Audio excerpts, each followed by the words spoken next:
श्रावण महीने की अष्टमी बहुत सुंदर दिवस है।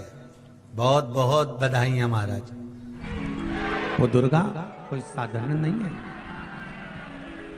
वो दुर्गा कोई सहज नहीं है महाराज। शिव पंचायत में माता दुर्गा भवानी के बैठने के कुछ कारण और है। पशुपति व्रत में पहला दिया, जो 5 दिए लगाए जाते हैं, उसमें पहला किसका है? जम के बोलो जरा, मां दुर्गा।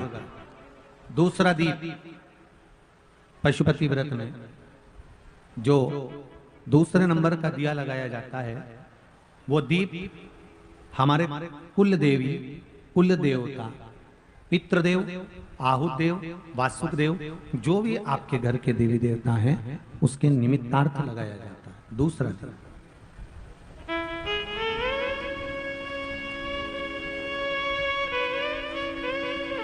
कुल देव का मतलब मालूम है आपको? जम के बोलिए जरा। कुल देव का मतलब मालूम है? कुल देवी या कुल देवता का मतलब, कुल देवी और देवता का मतलब होता है जिस देवता से या जिस देवी से आपका अधिक स्नेह जुड़ा हुआ हो, वो कुल देवी या कुल देवता कहलाते हैं। जिससे आपका स्नेह जुड़ा हो,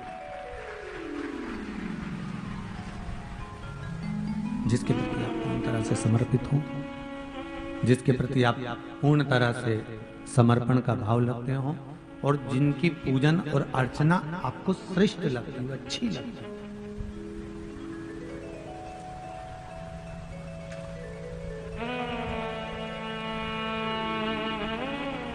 क्या काम है कुल देवी देवता का? घर में 3 तरह के तुलसी के क्यारे होते हैं। पहला चौकोर, दूसरा षडाकृति का, 6 षडाकृति कमल के फूल जैसा 6 आकृति होती है। तीसरा गोल।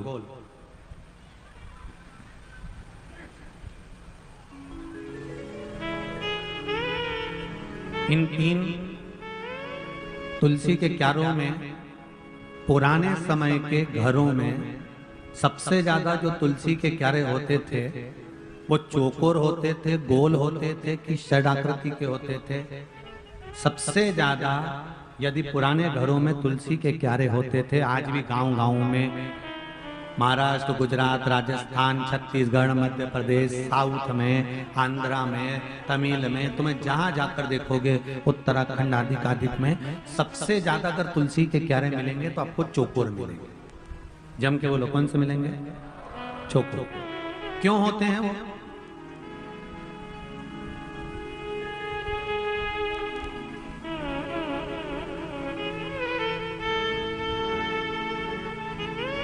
किस लिए? क्या कारण होता है चौकोर तुलसी के क्यारे?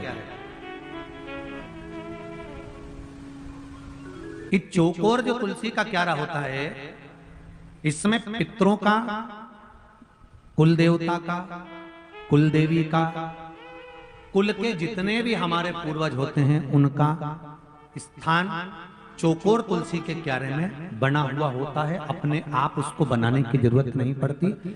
जब हम तुलसी के क्यारे में दिया लगाते हैं, तुलसी के क्यारे के पास में दीपक रखते हैं, तो वो दिया केवल तुलसी को नहीं लगता, कुल देवी देवता, पितृदेव, आहुत देव, वासुक देव, सबको। अब जरा देखिए, हमारा सनातन धर्म देखिए कितना प्रबल होगा। एक चौकोर तुलसी के क्यारे से किस किस चीज की फल की प्राप्ति हो सकती है, यहां तक स्कंद पुराण कहती है हमारे।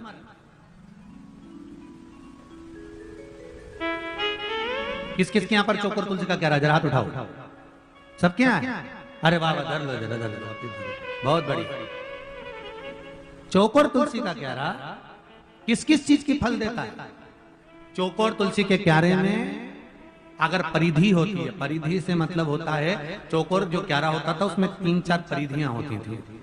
अलग अलग। तो उसमें नीचे से फैला होता था, फिर अंदर से सकड़ा होता था, फिर चौड़ा होता था, फिर सकड़ा होता था, फिर ऊपर जाके चौड़ा हो जाता था। तो तुलसी का जो क्यारा होता था उसमें कुल देवी, कुल देवता, पितृदेव, आहुदेव, वासुदेव और तुलसा महारानी का उसमें स्थान होता है। क्या फल देता है कुल देवी देवता, क्या फल देते हैं? चौकोर तुलसी का क्यारा क्या फल देता है? तो कुल देवी, कुल देवता का क्या काम है? तो उनका एक काम है वंश की वृद्धि करना। इसलिए चौकोर तुलसी का क्यारा वंश की वृद्धि करता है, वंश बढ़ाता है।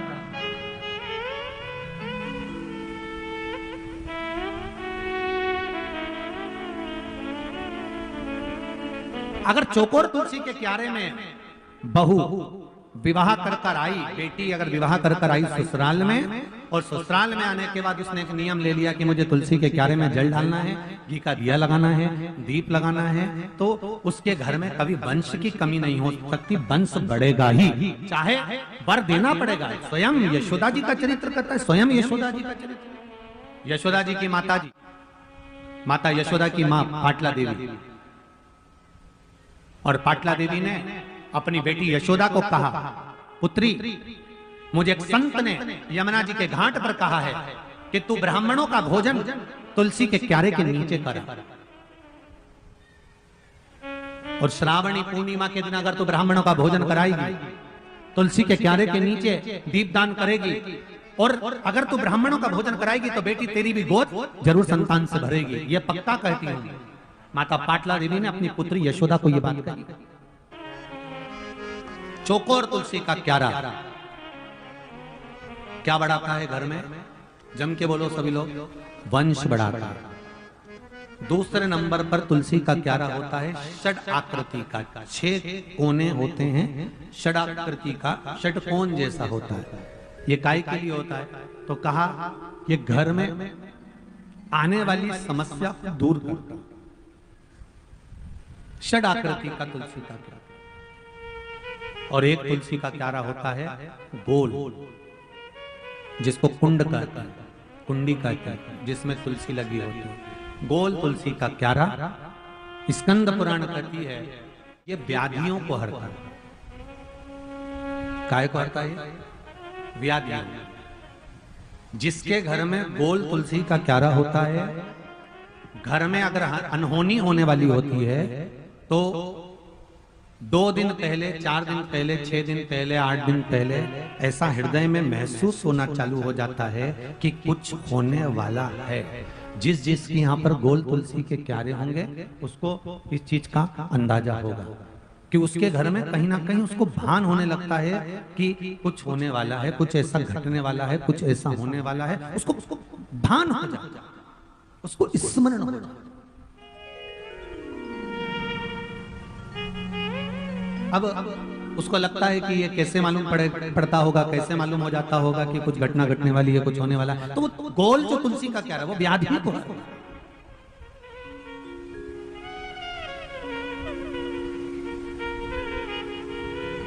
वो व्याधि का हरण कर ले। 3 कुंडों का स्मरण है महाराज। स्कंद पुराण में आप इसका ध्यान करेंगे तो आपको आनंद की अनुभूति होगी। और करो, तुलसा जी का स्मरण किया था कि माताएं बड़े स्मरण में रहे। हम आप लोगों को एक बात कहना चाहेंगे, बड़े सावधानी से सुनिएगा कि पहले की माताएं जब पीपल की परिक्रमा करती थीं, तुलसी की परिक्रमा करती थीं, बट वृक्ष की परिक्रमा करती थीं, आंवले के वृक्ष की परिक्रमा करती थीं, जब पूर्व की माताएं किसी भी देवी देवता की परिक्रमा करती थीं, किसी देवता की परिक्रमा करती थीं, या किसी वृक्ष की परिक्रमा करती थीं, किसी मंदिर की परिक्रमा करती थीं, या किसी तीर्थ की परिक्रमा करती थीं, तो माताएं अपने हाथ को कभी खाली नहीं रखती। अब आस्था चैनल पर जितनी मेरी माताएं कथा सुन रही हैं, जितनी मेरी जीजियां कथा श्रवण कर रही हैं ऑनलाइन, शिव महापुराण की कथा, शिवपुत्री शिव कथा को जो सुन रही हैं, और यहाँ जो ऑफलाइन आप लोग श्रवण कर रहे हैं, तो आपके भी स्मरण में होगा। किसी किसी माताओं ने अगर देखा हो तो हमको लगता है कि आप में से किसी ना किसी ने देखा होगा कि माताएं जब तुलसी की परिक्रमा करती थी तो हाथ में या तो चावल का दाना रख लेती थी, एक परिक्रमा करके आई डाल दिया, चिरौंजी का दाना रख लेती थी, परिक्रमा करके आई डाल दिया, मूंगफली का दाना रख लेती थी, परिक्रमा करके आई डाल दिया, या कोई मखाना रख लेती थी, बादाम रख लेती थी, किशमिश रख लेती थी, दाग चिरौंजी रख लेती थी, कोई पिंड खजूर रख लेती थी, कोई फल रख लेती थी और घूम के आएगी और डाल देगी। देखा है कि नहीं देखा तुम लोगों ने? जम के तो बोलो, देखा है ना? वो चरित्र पूर्व की जो माताएं, पूर्व की जो मेरी जीजियां जो करते आई हैं, उनको किसने बताया? कौन ने कहा कि अपने हाथ को कभी खाली रखकर परिक्रमा नहीं करी जाती? आज के जमाने में तो लोग परिक्रमा भी करते हैं, हाथ तो इनका खाली नहीं रहता, बस कोई दाना नहीं होता, हैंडसेट मोबाइल होता। कभी कोई परिक्रमा, कभी भी कोई परिक्रमा खाली हाथ कभी मत करो, कभी। तुलसी जी की परिक्रमा कर रहे हो, हाथ में भले जल का पात्र रख लो। किसी वृक्ष की परिक्रमा कर रहे हो, अपने हाथ में कोई दाना रख लो। कोई परिक्रमा कर रहे हो, अपने हाथ में कोई अगरबत्ती, कोई धूप बत्ती, कोई मालिका रख लीजिए, कोई दीप रख लीजिए, कोई सामग्री रख लीजिए। कोई परिक्रमा खाली हाथ कभी नहीं करना चाहिए। ये कौन ने सिखाया? ये सिखाया स्कंद पुराण ने, ये सिखाया शिव महापुराण ने, ये सिखाया हमें लिंग पुराण ने कि भगवान की परिक्रमा करते समय अपने हाथ को भरा हुआ होना चाहिए। भरती क्या थी माताएं? अपने हाथ में गेहूं का दाना रख लेती थी, घूमती एक दाना चढ़ा देती, फिर घूमती और एक दाना फिर चढ़ा देती, फिर घूमती फिर एक दाना चढ़ा लेती। क्यों? क्योंकि शिव पुराण की कथा कहती है, जब जगत की माँ स्वयं अन्नपूर्णा महारानी जब काशी की पंचकोशी परिक्रमा मेरी माँ अन्नपूर्णा करने के लिए जाती थी, अपने हाथ में अन्न का पात्र भर कर लेकर जाती थी और काशी की परिक्रमा करते हुए एक अन्न का भाग जब काशी में छोड़ती थी तो संपूर्ण काशी का और संपूर्ण जगत का भरण पोषण कर दिया। संपूर्ण काशी का, संपूर्ण जगत का भरण पोषण मेरी मां कर देती। तुलसी की परिक्रमा भी रोज कर रहे हो ना? कई माताएं रोज प्रतिदिन तुलसी की परिक्रमा करती। निवेदन है खाली हाथ में एक चावल का दाना अपने हाथ में रख लो, परिक्रमा कर लो। भले भले एक कण का मात्र, एक अन्न का दाना अपने हाथ में रख लो, परिक्रमा करो और छोड़ दो। नहीं है, पानी का लोटा हाथ में रखो, परिक्रमा करो, छोड़ दो। तुम्हारे हाथ भरे हुए होना चाहिए। तो जिस देवता की तुम परिक्रमा कर रही हो, वो देवता तुम्हारे हाथों को हमेशा भरा हुआ रखता है, तुम्हारे घर को भरा हुआ रखता है। वो परिक्रमा कभी भी खाली हाथ ना करिए।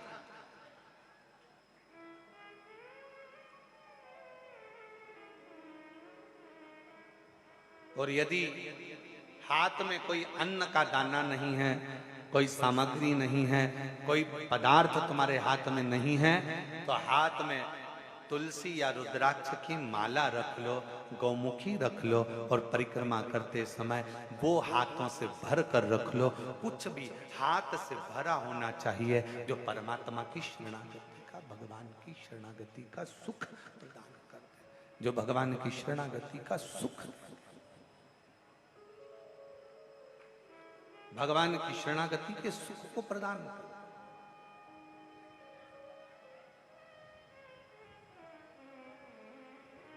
उसका फल मिलता है। शिव की शरणागति में पहुंचो। अष्टमी पर एक बेलपत्र, 3 शमी पत्र, आप कभी दिल से, कभी मौका मिले हृदय से अशोक सुंदरी वाली जगह का स्पर्श कर कर भगवान शंकर के शिवलिंग पर एक बार समर्पित कर कर देखना और दूसरे वर्ष इंतजार करना कि तुमने अष्टमी के दिन बाबा को शमी पत्र बेलपत्र दिया था, क्या बाबा ने तेरे घर में धन और वैभव दिया कि नहीं दिया? जो स्थिति में गाड़ी चल रही थी वो स्थिति की गाड़ी तेरी पार हुई कि ना? श्रावण महीने की दोनों अष्टमियों में से कोई भी अष्टमी, ये भी जरूरी नहीं है कि सोमवार की ही अष्टमी थी, श्रावण महीने की दोनों अष्टमियों में से कोई भी अष्टमी को, आज भी नियम है महाराज, कोई मदिरा पान में डूबा है, कोई वेश्यावृत्ति में डूबा है, कोई मांसाहार में डूबा है, कोई गलत काम में जुए आदि में डूबा हुआ है, तुम छुड़ा छुड़ा कर रह गए कि मत जा मत कर, तुम छुड़ा छुड़ा कर रह गए। तो शिव महापुराण का एक बड़ा सुंदर भाव वर्णन करा गया महाराज, बड़ा सुंदर भाव। महाराज शमी के 5 पत्ते, बेलपत्री के 5 पत्ते, बेर के 5 पत्ते, क्या क्या चीज है जरा जम के बोलो। शमी के 5 पत्ते, बेर के 5 पत्ते और बेलपत्री के 5 पत्ते। महाराज बेर के पत्ते पर लाल चंदन, बेलपत्री के पत्ते पर पीला चंदन, शमी के पत्र पर केवल कोई चंदन लगाने की जरूरत नहीं, सादा केवल एकदम कुछ भी उसमें लगाकर नहीं, सिंपल। पहले लाल चंदन वाले पत्ते, फिर बेलपत्री के पत्ते, फिर शमी के पत्ते शिवलिंग के ऊपर समर्पित कर कर उसको उठाकर वापस लाकर बेलपत्री के पेड़ के नीचे ही 1 लोटा जल समर्पित कर कर पहले पत्ते चढ़ा देंगे, फिर लोटा भर जल समर्पित कर देंगे। उसी चढ़े हुए पत्तों में से 5 बेलपत्र को लेकर अपने घर आ जावे और अवधूतेश्वर महादेव, कौन से महादेव? अवधूतेश्वर महादेव। ये अवधूतेश्वर महादेव कौन से हैं? आपको कथा में कई बार वर्णन करा गया है। शंकर भगवान को क्रोध आया, ब्रह्मा जी ने क्रोध को लिया, समुद्र में डाला।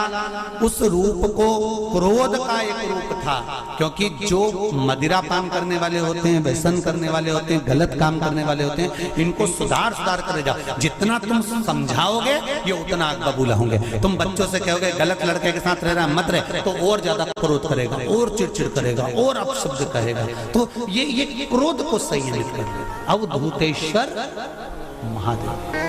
श्रावण के पूरे महीने 2 लोटा जल अपने घर से लेकर जाओ, और अपने घर से जब जल लेकर जाओ तो ये विचार कर कर जाना, आज मैं शिव को काशी में, आज मैं शिव को केदार में, आज शिव को अमरनाथ में, आज शिव को भीमा शंकर में, आज शिव को मल्लिकार्जुन में। और फिर निवेदन करूंगा, जिस बहन को 19 और 20 साल तक भी औलाद नहीं हुई हो, तो कृष्णेश्वर महादेव का नाम लेकर 2 लोटा जल तुम्बकेश्वर महादेव का नाम लेकर चढ़ा कर देखना, सावन के बाद में बाबा संतान जरूर देगा, झोली जरूर भरेगा।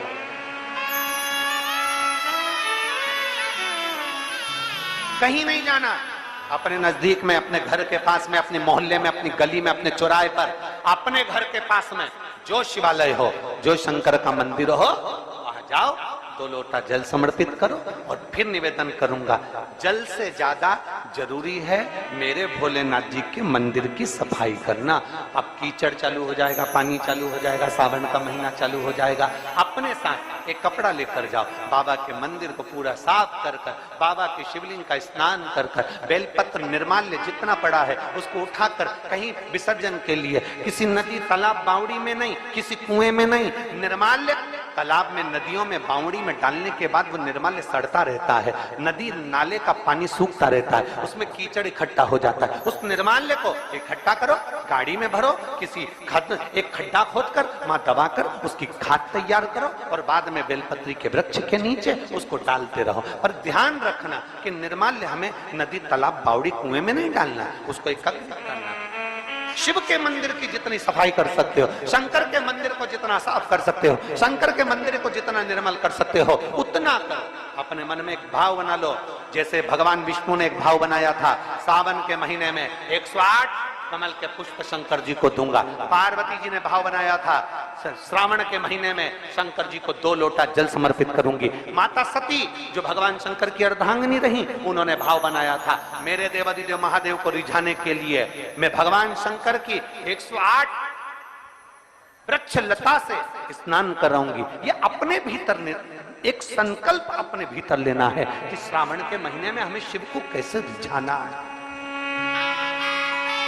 शंकर को कैसे प्रसन्न करना है, शंकर को कैसे प्रकट करना है, शंकर को कैसे प्राप्त करना है, शंकर को कैसे अपना बनाना है, शंकर को अपने करीब में कैसे लाना है, शिव को अपना कैसे बनाना है, यह अपने ऊपर निर्भर करता है।